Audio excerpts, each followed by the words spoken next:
un átomo de oxígeno y te quedó el peróxido, ¿ya? Es una regla que te puede ayudar a acordarte en el caso de que te olvidaste el estado de oxidación del oxígeno en los peróxidos. Acuérdate que le sumas a la fórmula un oxígeno, a la fórmula del óxido un oxígeno y obtienes el peróxido. Nada más, ¿no? Caso del óxido de calcio también. Este es el óxido de calcio. Le sumas a la fórmula un átomo de oxígeno. Como digo, lo repito, así no sucede, sino que esto es una regla y llegas al peróxido de calcio, ¿ya? También tenemos los óxidos dobles, observen ustedes, ¿no? Tetraóxido de trihierro, se podría nombrar así, con la stop no se hace problemas, tetraóxido de triplo, ¿no? Pero dentro de la tradicional, tú puedes decir también óxido ferroso férrico, óxido plumboso plúmbico. ¿Por qué? Porque este señor viene de la suma de dos óxidos, del óxido ferroso y el óxido férrico. Entonces a este le puedes decir óxido ferroso férrico o más sencillo, óxido doble de hierro, mira. Óxido doble de hierro y aquí óxido doble de plomo. Entonces, aquí te das cuenta, el hierro en este compuesto no está actuando con estado de oxidación ni más 2 ni más 3, ¿no?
Se me apagó la máquina, jóvenes, y el internet se me puso imposible.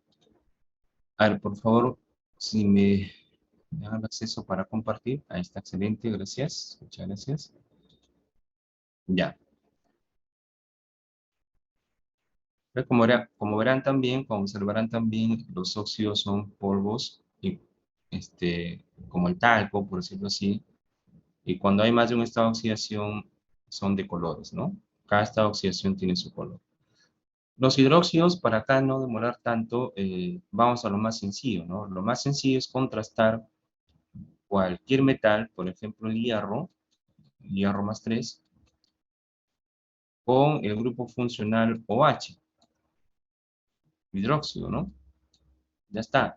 Y lo tratas como si fuera un compuesto binario, donde este estado de oxidación baja y este también baja a la derecha, ¿no? Pero el uno es implícito, entonces como ese es el hierro con estado de oxidación más 3, el nombre queda como hidróxido férrico. Si hubiera sido más 2, hidróxido ferroso, ¿no? Si hubiera sido más 2, hidróxido ferroso, ¿no? Bueno, un adicional acá es que los hidróxidos del grupo 1A son solubles en agua. Después el resto de hidróxidos que se puedan formar son insolubles. 3, 2, ¿no? Ese es el hidróxido ferroso, ¿no? Hidróxido ferroso. Ya está. Entonces, esa es la manera más fácil, más práctica, ¿no? Lo otro es que te acuerdas la reacción química, que al óxido básico le agregas agua y se forma el hidróxido, ¿no? Pero no, yo prefiero la formulación rápida, ¿no? También tiene sus nombres en la sistemática, en la stock. La sistemática, como les decía, utiliza los prefijos numéricos de los subíndices y al final el nombre del elemento. En la stock siempre usando, si es que hay más de un estado de oxidación, los números romanos, y la tradicional pues usando el hiposo, oso, ico, hiperico, ¿no? Entonces acá los hidróxidos no es tan complicado su nomenclatura, ¿no? ¿Cómo son los hidróxidos? El hidróxido de sodio son como esferitas, como el tic-tac, no sé si hasta ahora ven en tic-tac, o como los Sparkies, ¿no? Pero blancos, ¿no? Se llaman pellets.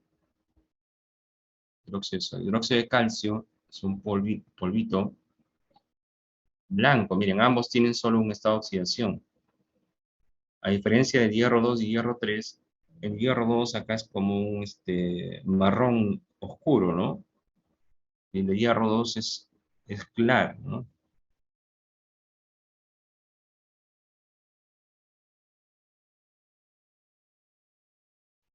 También puede haber hidróxidos dobles, ¿ya? Y la formulación es de la siguiente manera. Miren, tienen el grupo funcional OH menos 1. Entonces tú lo puedes combinar con varios cationes de tal forma que al final la sumatoria de los estados de oxidación deben dar 0 si estamos hablando de un compuesto neutro, ¿no? Por ejemplo, si yo combino, a ver, con sodio y calcio.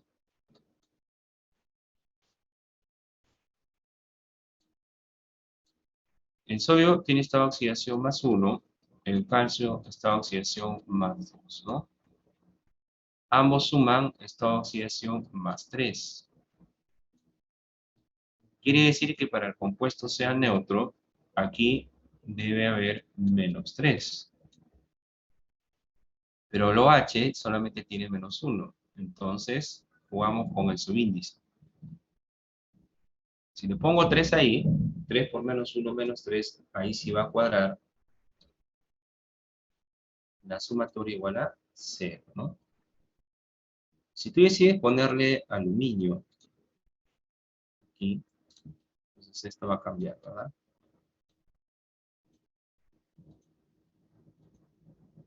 Si yo le pongo aluminio más 3, aquí suma más 4. Entonces, para que aquí me dé menos 4, aquí debe tener su índice 4, ¿verdad? Porque 4 por menos 1, menos 4. Y así se formulan los hidróxidos dobles, ¿no?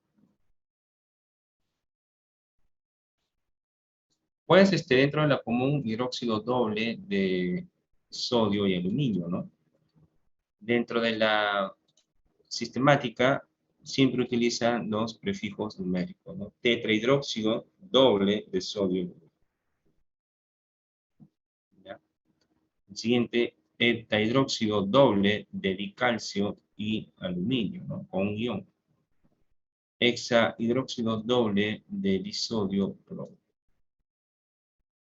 Eso es dentro de la sistemática, ¿no? La tradicional hidróxido doble de aluminio, hidróxido doble de aluminio calcio, hidróxido doble de sodio plomo, ¿no? Ahí tienen unos enlaces de interés por si quieren practicar.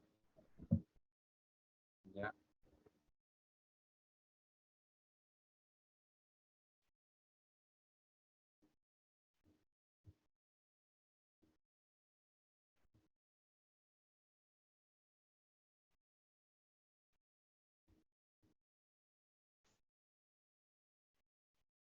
Y tenemos ahora los ácidos, ¿no? Los ácidos tenemos de dos tipos, los ácidos oxácidos y los ácidos hidrácidos, ¿no? Ox hace alusión a que va a estar el oxígeno metido ahí y más bien que va a haber hidrógeno, ¿no? Y no va a haber oxígeno en el segundo, ¿no? Y derivados de los ácidos oxácidos también tenemos a los peroxidácidos y a los tioácidos. Entonces, la nomenclatura, más trabajamos con la tradicional, ojo,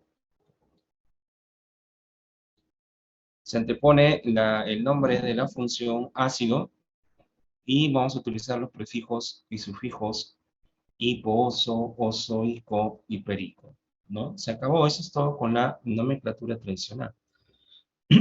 Por ejemplo, en el azufre puede formar tres tipos de ácidos, H2SO2, H2SO3 y H2SO4, ¿no? Nombres: ácido hiposulfuroso, sulfuroso y sulfúrico, ¿no? Adicionalmente tenemos la sistemática y la stock, ¿ya? Pero no la voy a mencionar ahí porque creo que en toda la existencia de Sepun, creo que venimos dos preguntas nada más. Y en los últimos años no está mencionando o trabajando con estas nomenclaturas, ¿ya? Entonces basta con la tradicional. Pero, a ver, eso ha sido como para presentarle los nombres en los tres sistemas, pero ¿cómo se formulan? ¿Ya?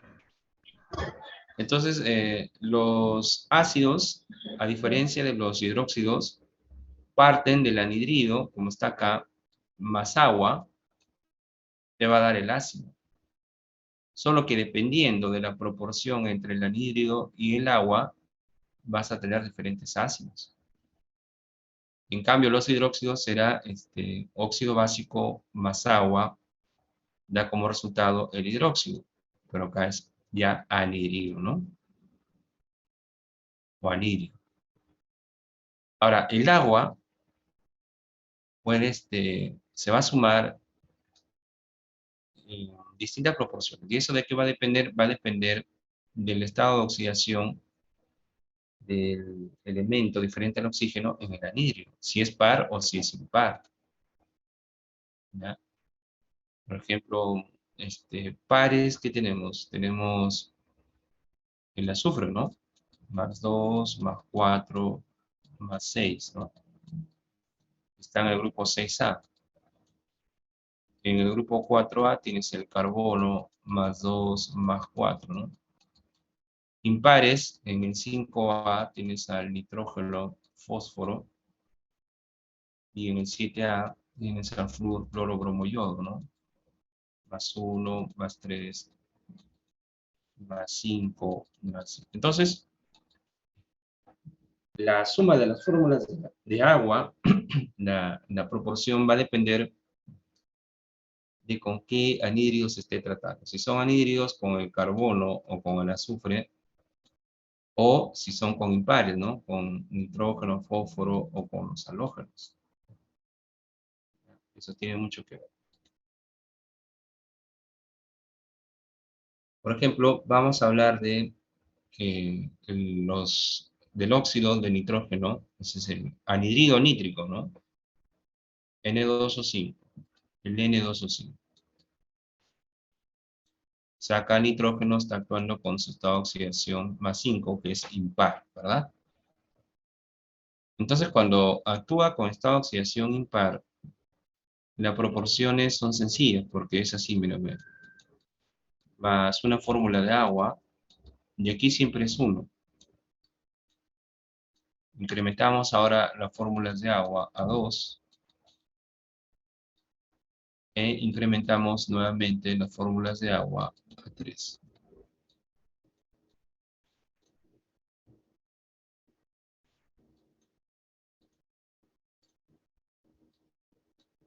Entonces mira que los coeficientes del N2O5 siempre son 1, y aquí les he puesto con rojo 1, 1, 1. Y los del agua es 1, 2, 3. 1, 2, 3, ¿no? Lo he puesto como coordenadas, por decirlo así, ¿no? 1, 1, 1, 1, 2, 3. Y bueno, para encontrar la fórmula simplemente colocas primero el hidrógeno y luego va el elemento, el átomo central o principal, y al final va el oxígeno, ¿no? Los subíndices, ¿cómo lo vas a obtener? De la siguiente manera. El hidrógeno, este coeficiente 1 multiplica el subíndice. 1 por 2, 2. Entonces ahí va subíndice 2. El nitrógeno, el coeficiente, ojo, el coeficiente va a multiplicar a todos los subíndices, ¿no? 1 por 2, 2. Aquí se queda con 2. El oxígeno, 1 por 5 más 1 por 1, ¿no? Aquí se entiende que es 1, pero no se coloca. Sería 6, ¿no? ¿Se puede simplificar? Sí, sacamos mitad y queda HNO3, ¿no? HN. Entonces lo mismo vas a hacer con el resto de sumas, ¿no? Y si se puede simplificar, se simplifica. Aquí ya lo tengo en la diapo, ya no lo voy a repetir. N2O5 más una fórmula de agua, H2N2O6, que se puede simplificar HN. Pero cuando le sumas una fórmula de agua, hay que agregarle el prefijo meta. Hay que utilizar el prefijo meta. ¿Ya? Si sumo dos fórmulas de agua, se utiliza el prefijo di o también piro. A mí me ha faltado ponerle piro, ¿ya? Y si sumas tres fórmulas de agua, el prefijo orto, ¿no? De tal forma que los nombres como quedan: ácido metanítrico, ácido dinítrico y ácido ortonítrico. ¿Por qué nítrico? Porque vienen del anhidrido nítrico.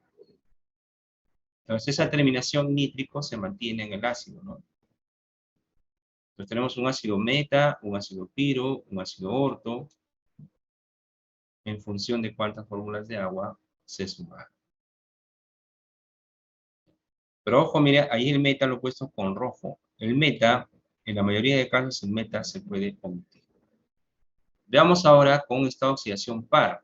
Puede ser carbono, azufre, ¿no? Anhídridos del carbono, del azufre o de los halógenos. Pero ahora las coordenadas, miren, son diferentes. La del anhídrido es 1, 2, 1. Y las fórmulas de agua que la vas a sumar va a ser 1, 1, 2. 1, 2, 1, 1, 1, 2. Para el meta, piro y orto. ¿Ya? Entonces las proporciones cambian para lo que tienen estado par. Meta, piro y orto, 1, 1 y 2. Ejemplo, con el SO3, que es el anhídrido sulfúrico, más una fórmula de agua, da el ácido metasulfúrico.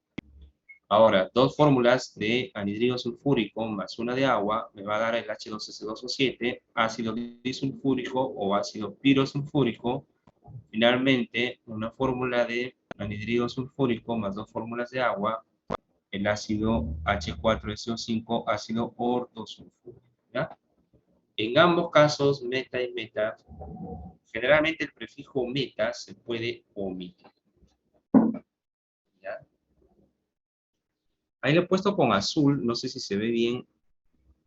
También se omite el prefijo orto para los ácidos que tengan boro, fósforo, arsénico, antimonio, bismuto.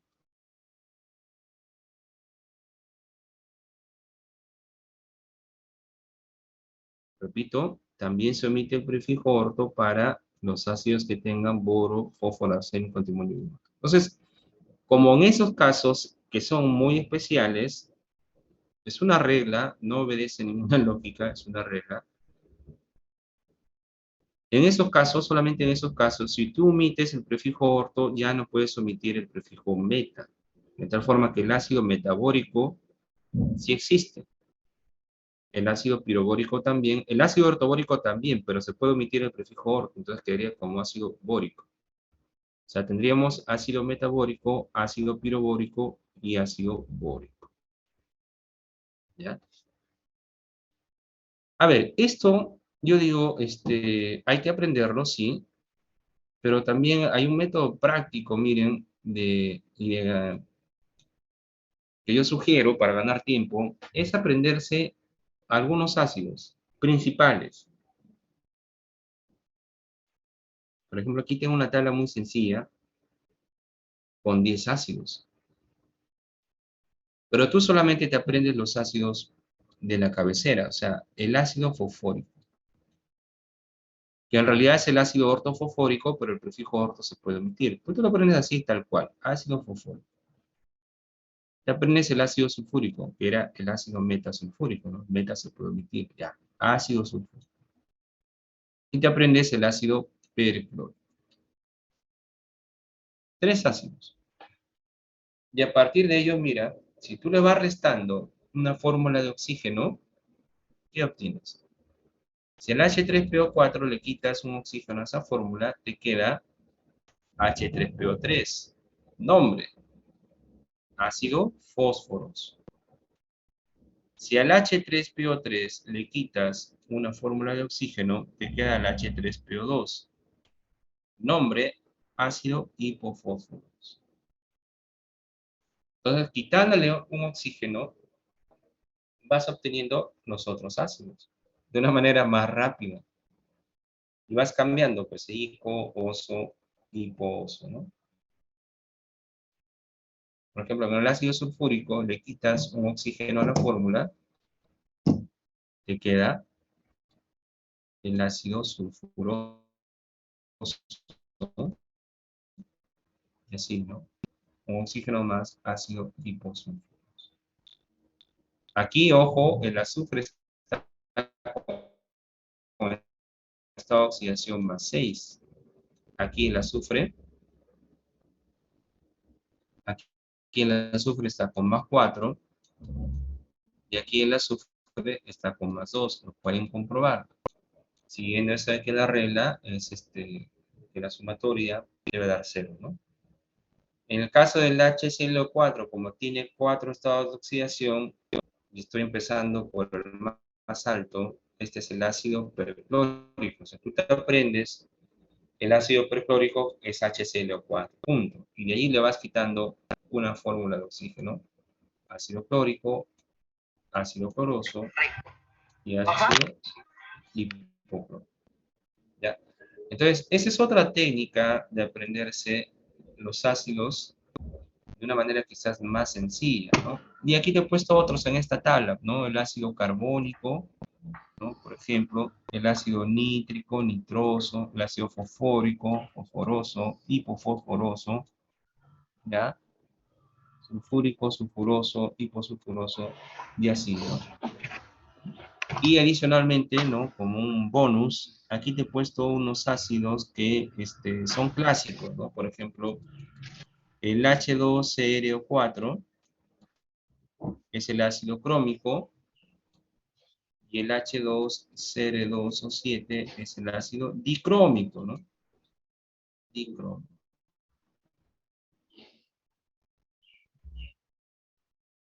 También, o sea, que vienen bastante los exámenes, ¿no? Por ejemplo, para confundir, H2CmNO4, ácido mangánico, y el HMNO4, ojo, HMNO4, aquí se me fue una rayita, es el ácido permangánico. Entonces, algunos se equivocan o el examen se pone a propósito, ¿no? Son muy parecidos, ¿no? Y a veces salta ahí la duda, oye, este tiene dos, entonces este es como que es mayor, este es el permangánico. No, este es el ácido mangánico, y el que le sigue, HMNO4, es el ácido permangánico. Permangánico. Entonces, ahí te he puesto la lista, como quien dice, los ácidos principales. Te los aprendes, ¿no? Antes que hacer eso del 1, 1, 1, 1, 2, 3 o 1, 2, 1, 1, 1, 2, yo diría que mejor te aprendes así, porque son poquitos, al fin y al cabo son poquitos, ¿no? Bueno, y de allí, si tú quieres reconocer si un ácido es piro o orto para ponerle el nombre, aquí te doy un método bien sencillo, ¿no? Bien sencillo, ¿no? Ahí tienes una tablita, mira, de piro y orto, ¿no? Donde vas a mirar el número de hidrógenos o al átomo central. Pero yo antes que los hidrógenos miro al átomo central. Ojo, miro al átomo central. Miren la secuencia en la cual yo voy a hacer esta detección en las fórmulas si son ácidos piro o ácidos orto. ¿Ya? Mira, en el ácido piro, el átomo central tiene su índice 2. Siempre. Sea que tenga esta oxidación par o impar, su subíndice siempre va a ser 2. Y eso ocurre solo con los ácidos piro. Por ejemplo, en la primera línea, el carbono tiene su índice 2. Derechamente es un ácido piro. ¿Ya? Bueno, tampoco 13.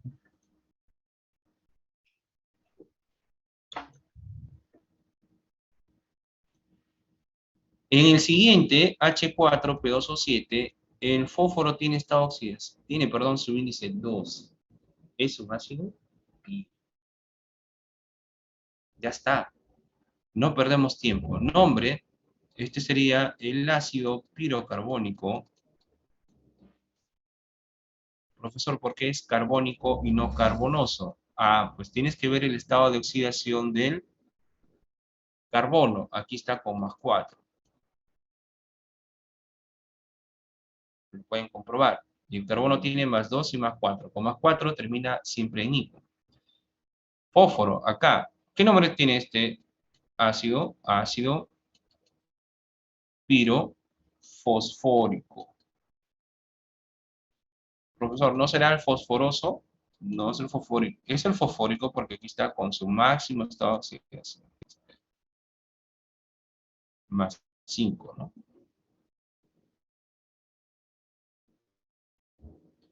Entonces, miren, así he detectado que ambos son ácidos piro, ¿no? Por el subíndice del átomo central.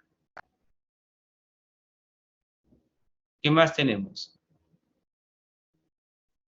Mira, cuando el átomo central tiene su índice 1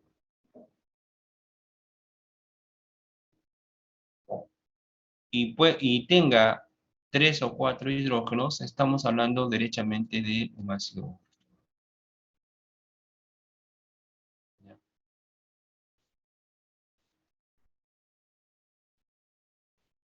Por ejemplo, mira, el H2SO4, ojo, el azufre tiene su índice 1, ¿no? Está implícito. Pero no es un ácido orto porque tiene solamente 2 hidrógenos. Para que sea un ácido orto, aparte de su índice 1, tiene que tener más de 2 hidrógenos, o 3 o 4. ¿Ya? Esa sería la reglita. Entonces, este es un ácido orto, este es un ácido orto, este es un ácido orto, y este es un ácido orto. Los 4 son ácidos ortos, porque el subíndice del átomo central es 1. y tienen más de 2 hidrógenos. Entonces, no aprendérselo tanto a la memoria, sino mirar este cuadro más que todo y acordarte que en los ortos, los ácidos ortos tienen más de 2 hidrógenos. Punto. ¿Ya? Entonces, este es el ácido ortocarbónico.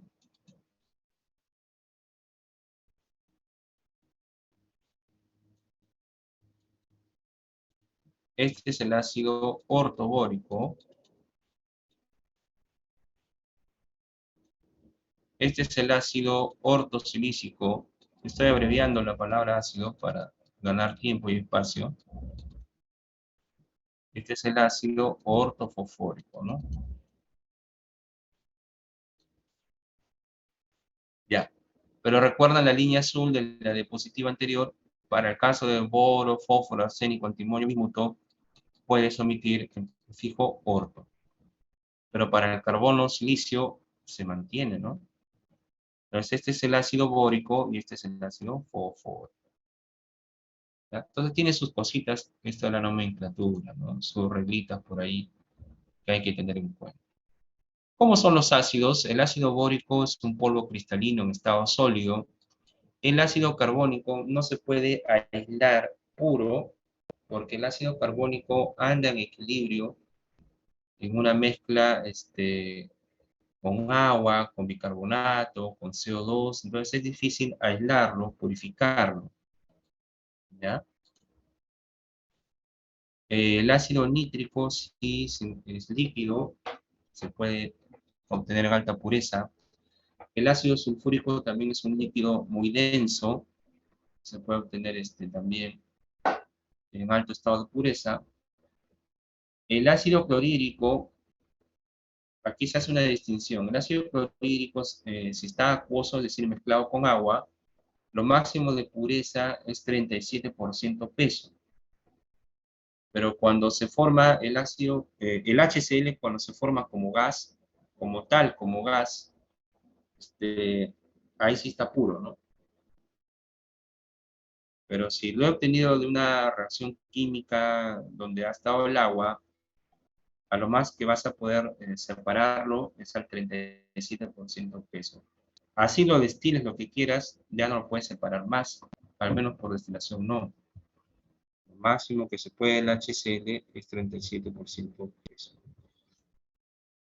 También, bueno, ácidos orgánicos, el ácido acético también es un ácido, pero orgánico, líquido, y el ácido oxálico es sólido, ¿no? Solamente esto para que vean de que están en los tres estados, ¿no? Sólido, líquido y gaseoso, ¿no? Bueno, ahí está cómo se forman los aniones. Los aniones,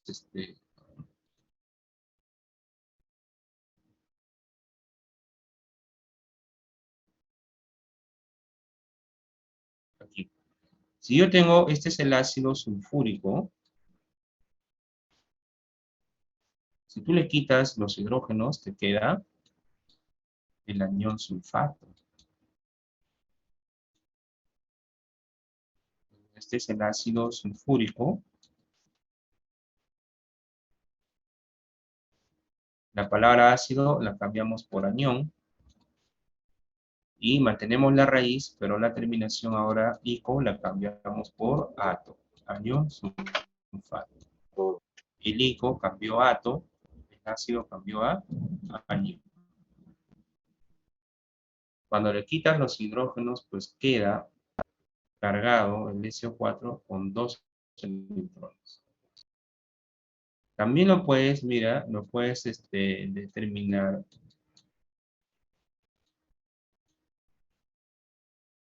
El azufre acá es más 6, el oxígeno es menos 2, total del oxígeno menos 8, total del azufre más 6. Menos 8 y más 6, ¿cuánto da? Menos 2. Lo puedes determinar así, o más fácil, mira, oye, perdió 2 hidrógenos, queda cargado 2 negativos. ¿Cuál es más fácil para ti? Mirar cuántos hidrógenos perdió o hacer este calculito. Ya depende de ustedes, ¿no? Recuerden que aquí hay que ganar segundos de trabajo, de razonamiento, para al final contestar 100 preguntas en un examen de admisión, ¿no? Un adicional acá es que si no pierde los dos hidrógenos, sino que pierde solamente la mitad, a ver, repito, ácido sulfúrico, y aquí en la derecha, perdió solamente la mitad. Ojo, perdió un hidrógeno, entonces queda cargado uno negativo. El nombre, ¿no? Bueno, este es el ácido sulfúrico, lo voy a repetir, no importa. Y este es el anión, tiene varios nombres. Puede ser el anión bisulfato. Cuando pierde la mitad de hidrógenos, se antepone el prefijo bi. También puede ser el anión hidrógeno sulfato. Hidrógeno sulfato. ¿Por dónde lo pongo acá? Hidrógeno o hidrógeno sulfato. Anión hidrógeno sulfato o anión bisulfato.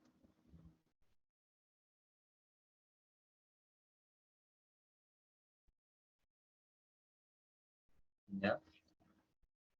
A ver, vamos con otro ácido, con el ácido nítrico. O el ácido fosfórico.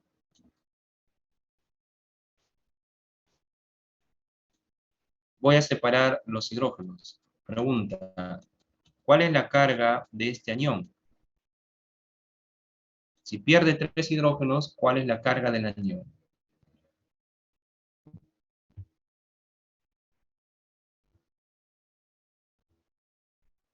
Más 3. Menos 3, ¿no? O sea, ¿cuál Menos es lo 3. opuesto? Menos 3, exactamente, ¿no? Y si pierde solamente, a ver, si le pongo un hidrógeno, quiere decir que ha perdido 2.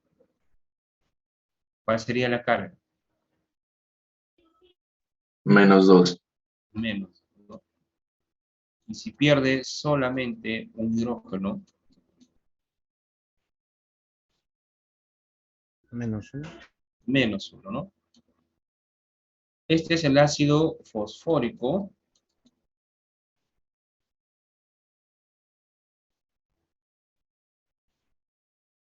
Este es el anión fosfato.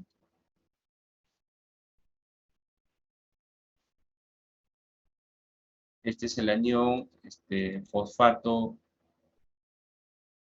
o hidrógeno fosfato. Hidrógeno fosfato.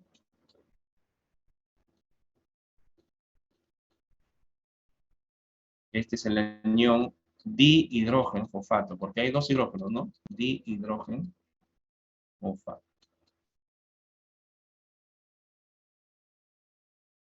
¿Existe el anión bifosfato? No hay anión bifosfato, no existe, ¿no? Porque el bi se antepone siempre cuando se ha sacado la mitad de hidrógenos. Vamos al ácido carbónico.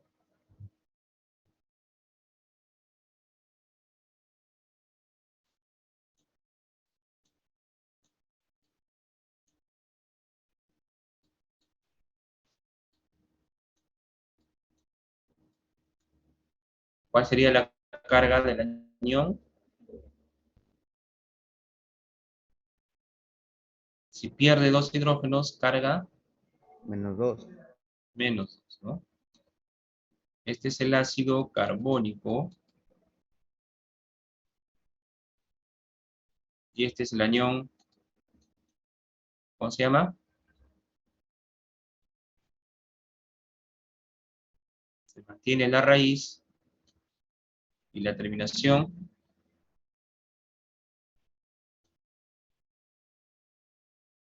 Anión carbón.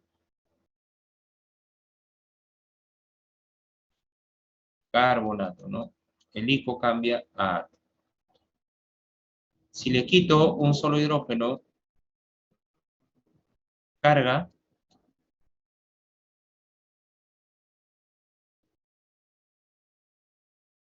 Menos 1. menos 1. Nombres. Aquí sí se le puede poner anión bicarbonato, porque le he sacado la mitad. anión bicarbonato. Y este puede formar una sal con el sodio. Bicarbonato de sodio es el polvo de hornear, ¿no? Se utiliza en repostería. ¿Quién no tiene en casa un sobrecito de bicarbonato de sodio, ¿no? Se le agrega a la masa, ¿no? Y cuando se pone al horno, esa mezcla, en el horno ya hay reacciones químicas, ¿no? Por acción del calor, ese bicarbonato de sodio se descompone y se produce CO2 dentro de la masa. Y ese CO2 trata de salir y, ¿no? Y al salir, ¿qué hace? Infla la masa, ¿no? Lo infla, ¿no? Por eso se le agrega CO2 para que salga, quede esponjoso, ¿no? No quede muy compacto el queque, si no, no es agradable, ¿no? Anión bicarbonato, ¿no? También puede ser el anión hidrógeno carbonato, ¿no? Algunos también dicen si tiene un hidrógeno carbonato ácido, también, o carbonato monohidrogenado, también, bien, o hidrógeno carbonato.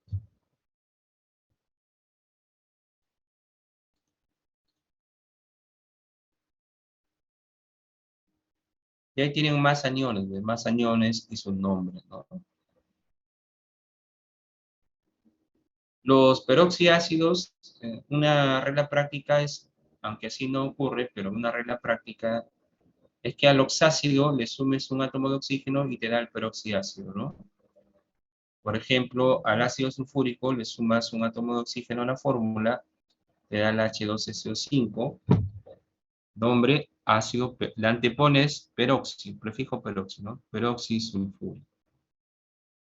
Así también el H3PO4 te queda H3PO5, nombre ácido peroxifosfórico. HNO4, ácido peroxínico. ¿Ya? El oxígeno que se está metiendo allí, el oxígeno de más, no es un oxígeno atómico, ojo. ¿Ya?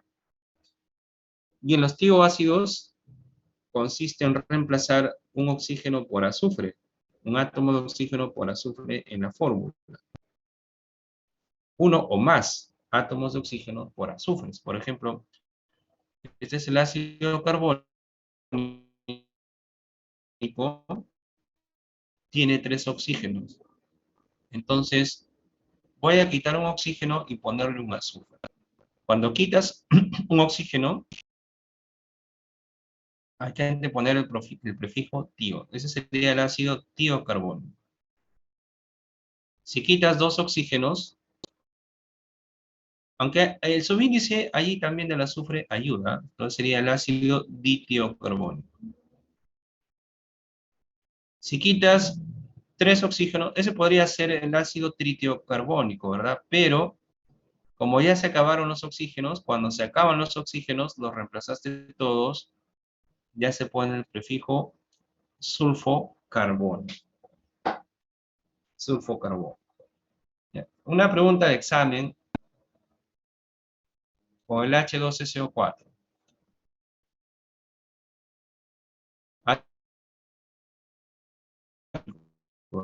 ¿Verdad? Si yo quito un oxígeno y pongo un azufre, sería así. Pero ya resumiendo la fórmula sería H2S2O3. Ácido tiosulfúrico. Sino que se presta un poco a la confusión porque cae el subíndice 2, ¿verdad? Pero es porque hay un azufre que ya viene desde el ácido sulfúrico, ¿no? Si reemplazas ahora a 2 oxígenos, sería, sí, ¿no?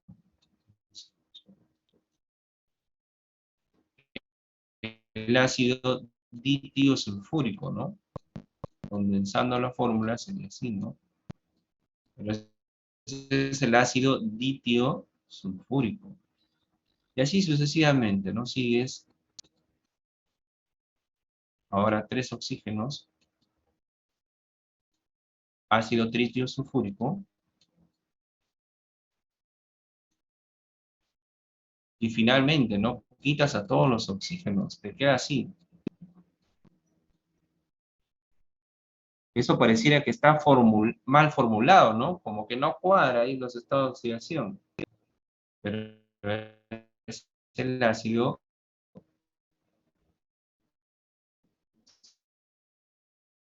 sulfúrico, el ácido sulfúrico, ¿ya?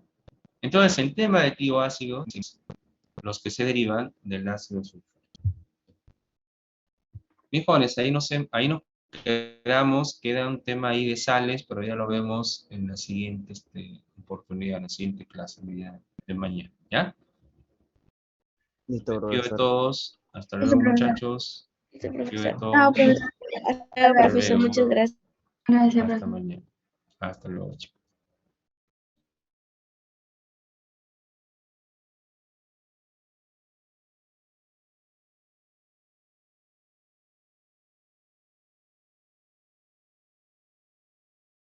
Chicos, buenos días, ¿cómo Buenos están? días, profesora. Buenos días, Buenos días, chicos. profesor. Profesor, ¿qué tal? Buenos días. Buenos días. Muy bien, nos toca realizar la semana 7, ¿ya? Vamos a empezar ya. Buenos días, buenos días.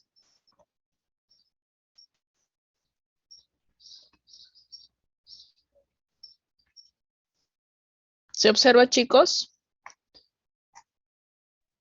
Profesor. Profesor. Bien. Sí.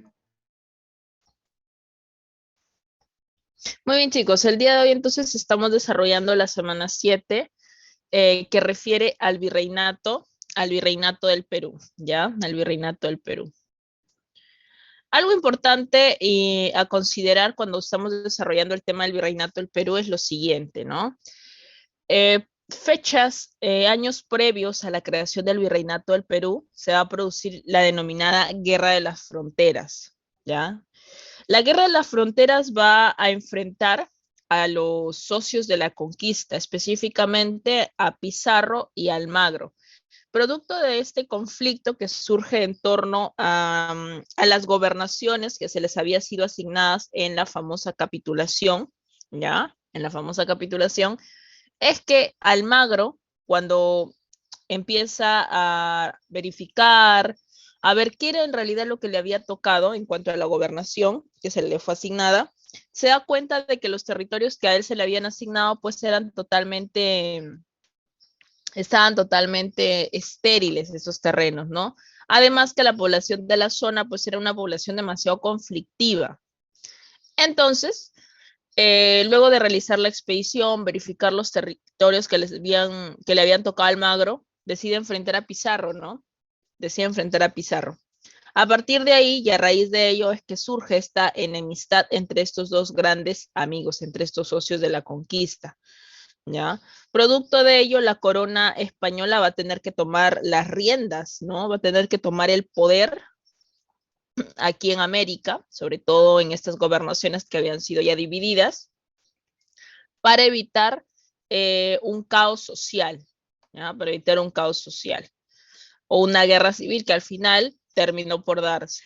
Luego van a surgir las guerras de las encomiendas, ya que a raíz de las nuevas leyes de India se establecía pues que ninguna persona iba a tener de manera vitalicia ni tampoco se podía conceder a la muerte del encomendero a sus familiares las propiedades. Entonces, esto hizo estallar, ya eso hizo estallar a los encomenderos, dándose la famosa rebelión de los encomenderos contra la corona.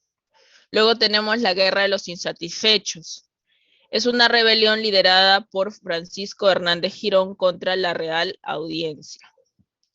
Ahora, ¿cómo se creó el Virreinato del Perú? Inicialmente hablamos de gobernaciones, posteriormente ya viene la creación del virreinato. La creación del Virreinato del Perú viene a raíz de las leyes nuevas de Indias, en las cuales vamos a encontrar que por Real Cédula de Valladolid, el rey Carlos I, un 20 de noviembre de 1542, otorga la creación del Virreinato del Perú, pero la otorga pues por documento, ¿correcto? Porque si ustedes me dicen, profesor, ¿y cuándo en realidad se estableció el virreinato? En realidad se establece el virreinato del Perú hacia el año 1544, específicamente 16 de mayo, ¿ya?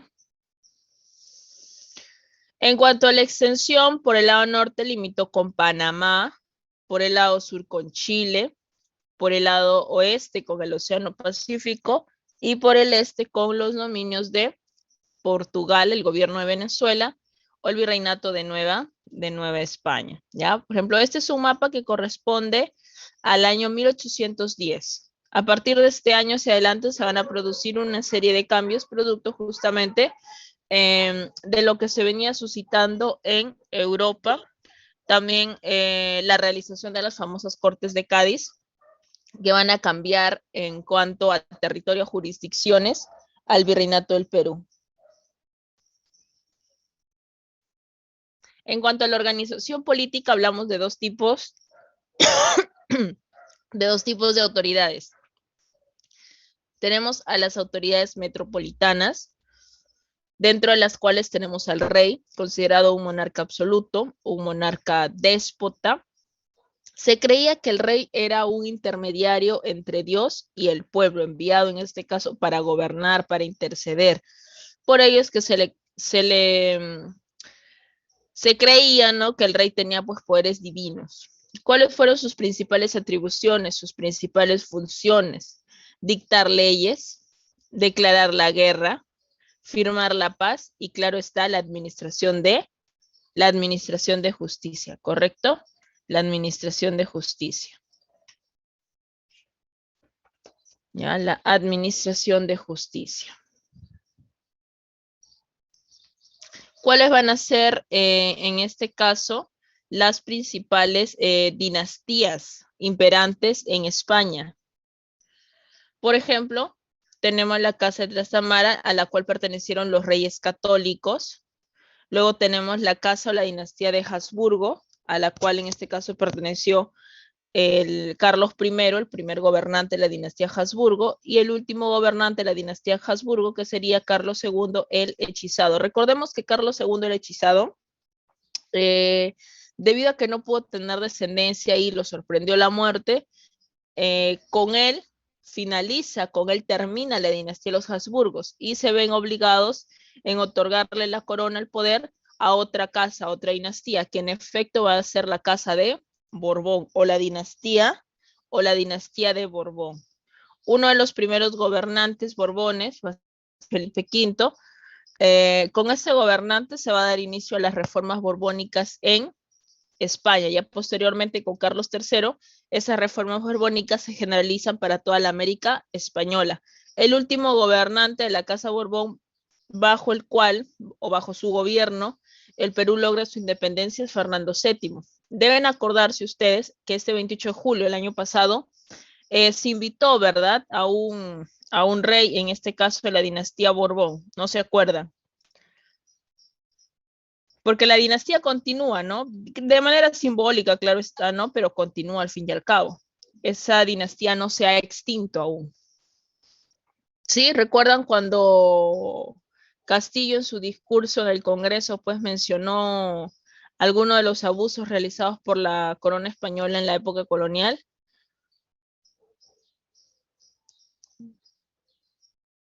¿Se acuerdan o no se acuerdan? Fue titular, ¿ah? Bueno, entonces, ya ahí está, dicen sí, pues, ya.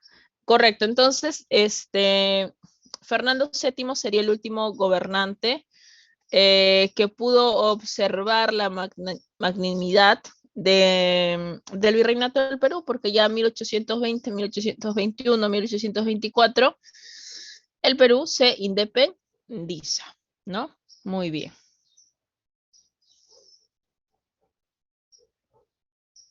Las Cortes. Las Cortes presentan origen medieval y estuvieron conformadas ¿por quién? Por la nobleza, por el clero y por el pueblo. La nobleza, clero y pueblo. ¿Quiénes las convocaban? Bueno, las convocaban el rey.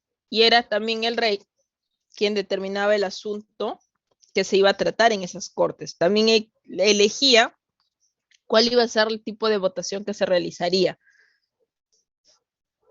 En cuanto a las atribuciones, hablamos del funcionamiento irregular. Eran convocadas en cualquier momento, ojo con esto, ¿ya? En una fecha improvisada, eran pocas, no influenció en la administración colonial, ¿ya? Pero cuando llegan las cortes a tener renombre, tanto en Europa, en España, como aquí en la América Española, será justamente en el año 1812. Ustedes dirán, ¿por qué me dicen el 1812? Bueno, porque producto de estas reuniones de las Cortes de Cádiz, se elabora la primera Constitución española, una de las mejores constituciones de su época, que si bien es cierto, no entró en funcionamiento porque inmediatamente en Europa se estaba restableciendo todo, pero fue una gran constitución. Reconocía algunos derechos y algunos beneficios para los menos favorecidos.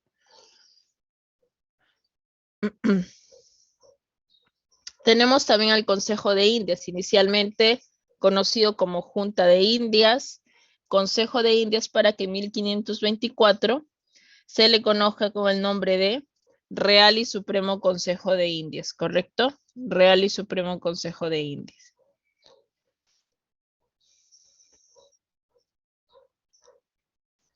Ahora, ¿cuáles eran sus principales funciones del Consejo de Indias? Autoridad legislativa y administrativa para la América Española,